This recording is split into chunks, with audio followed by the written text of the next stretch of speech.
நாம் தமிழர் கட்சி தலைமை ஒருங்கிணைப்பாளர் சீமான் வளசரவாக்கம் காவல் நிலையத்தை நோக்கி நடந்து செல்லக்கூடிய அந்த காட்சிகளையும் பார்த்து வருகிறோம். தொடர்ந்து விவரங்களை பாரிகார்த்திக் வழங்கிட நாம் கேட்டு வருகிறோம். பாரிகார்த்திக், இந்த விசாரணை கிட்டத்தட்ட 2 மணி நேரத்திற்கு மேலாக நடைபெறும், 35 கேள்விகள் கேட்கப்படும் அப்படின்னு குறிப்பிட்டிருந்தீங்க. இப்ப இந்த வழக்கின் அடுத்த கட்ட நகர்வு என்னவாக இருக்கும் இந்த விசாரணையின் அடிப்படையில்? இப்போது சீமானிடம் கேட்கப்பட்ட கேள்விகளும் ஏற்கனவே சீமான் மீது நான் கேட்கப்பட்ட அந்த 45 கேள்விகளும் ஒருங்கிணைத்து ஒரு அறிக்கையாக காவல்துறையில் தாக்கல் செய்வார்கள். அது தயாரிக்கப்பட்ட அந்த அறிக்கையின் அடிப்படையில் அடுத்த கட்ட நகர்வுகளை நோக்கி இந்த வழக்கு நகரும் என்று எதிர்பார்க்கப்படுகிறது. ஏற்கனவே சீமானிடம் 45 கேள்விகள் கடந்த ஒரு வருடத்திற்கு முன்னதாக கேட்கப்பட்டது. அப்போது சீமான் நேரடியாக வந்து ஆஜரானார். சீமான் தன்னுடைய மனைவியுடன் வந்து ஆஜரானார் என்பது குறிப்பிடத்தக்கது. அப்போது அந்த வழக்கில் குற்றம் சாட்டப்பட்ட நடிகை, அதாவது சீமான் மீது குற்றம் சாட்டிய அந்த நடிகை அந்த வழக்கில் ஆஜராகவில்லை. சீமானுடைய நண்பர்களுக்கு தெரியும் என்றும் பல குற்றச்சாட்டுகளை அவர் அடுக்கடுக்காக வைத்தார் என்பது குறிப்பிடத்தக்கது. அவர் எழுத்து வாயிலாகவும் அது மட்டுமற்ற சமூக வலைதள வாயிலாகவும் தெரிவித்தாலும் கூட அவர் எழுத்து மூலியமாக ஏற்கனவே தொடுத்த வழக்கின் அடிப்படையில் தான் தற்போது இந்த வழக்கானது சென்று கொண்டிருக்கிறது.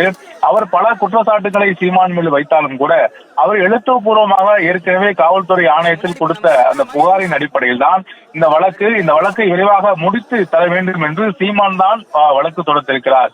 அந்த வழக்கின் அடிப்படையில் தான் தற்போது சீமான் வந்திருக்கிறார் என்பது குறிப்பிடத்தக்கது. ஏற்கனவே அந்த நடிகைக்குரிய அந்த புகார் அப்படியே மீதம் இருக்கிறது.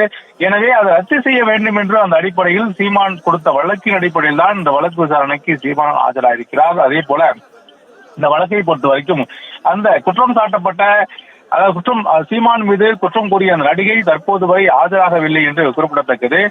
இப்போது சீமான் நேரடியாக ஆஜராகி தன்னுடைய விளக்கத்தை தெரிவிக்க இருக்கிறார். அந்த நடிகை கூறிய அனைத்து குற்றச்சாட்டுகளுக்கும் ஏற்கனவே கடந்த வருடம் சீமான் 3 மணி நேரம் பதில் கூறியார் என்பது குறிப்பிடத்தக்கது. 45 கேள்விகளுக்கும் 3 மணி நேரம் ஏற்கனவே கடந்த வருடம் விளக்கம் கோரினார்.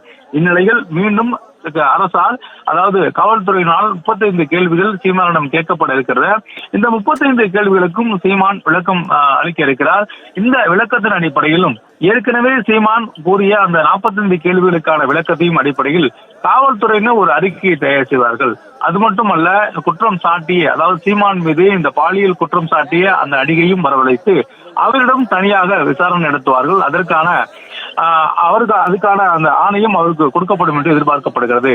அவர் நேரடியாக வந்து வளசரவாக்கம் காவல் நிலையத்தில் அதாவது சீமான் மீது சொல்லப்பட்ட அந்த குற்றச்சாட்டின் அடிப்படையில் பல விஷயங்கள் அவர் விளக்கம் தெரிவிக்க வேண்டும். குறிப்பாக அதனுடைய பல விஷயங்கள் அவர் விளக்கம் தெரிவித்த பிறகு அதுவும் ஒரு அறிக்கையாக தயார் செய்யப்பட்டு இது அடுத்த கட்டத்துக்கு, இந்த வழக்கு இந்த அடுத்த கட்டத்துக்கு செல்லும் என்று எதிர்பார்க்கப்படுகிறது. அதன் அடிப்படையிலே இந்த வழக்கு பயணிக்கும். மேலும் தற்போது சீமானிடம் பல கேள்விகள் கேட்கப்பட இருக்கின்றன. நடிகைக்குரிய பல குற்றச்சாட்டுகள் ஒன்றின்று ஒன்றாக சீமான் விளக்கம் தெரிவிக்க வேண்டும். அந்த விளக்கத்தை, வாய்மொழி விளக்கத்தை காவல்துறையின் சார்பில் பதிவு செய்து கொள்வார்கள். அதனால்தான் இது காலதாமதம் ஆவதற்கு முக்கியமான காரணம். சீமான் எழுத்து மொழியாகவும் அந்த பதிலை கூறலாம் தாராளமாக. ஆனால் சீமான் தற்போது வாய்மொழியாகத்தான் அந்த பதில் சொல்வார்கள் எதிர்பார்க்கப்படுகிறது. ஏற்கனவே கடந்த வருடமே நான் வருகிறேன் என்று அவருக்கு கூறியிருந்தார். அது மட்டுமல்ல, நான் வரும்பொழுது என் மீது குற்றம் சாட்டிய அந்த நடிகையும் வர வேண்டும், இருவரையும் வைத்தே இந்த வழக்கை விசாரியுங்கள் என்று அவர் காவல்துறையிடம் தெரிவித்தார். ஏற்கனவே, அதாவது கடந்த வருடமே இதே குற்றச்சாட்டை சீமான் காவல்துறையிடம் கூறும் பொழுது, நான் இந்த வழக்குக்காக வருகிறேன், என்னை விசாரியுங்கள், நான் விளக்கம் தருகிறேன், அதே போல என் மீது குற்றம் சாட்டிய அந்த பெண்ணையும் வர சொல்லுங்கள், எனக்கு நேராகவே அவரிடம் விசாரணை நடத்துங்கள், இருவருமே நாங்கள் விசாரணைக்கு ஆஜராகிறோம்,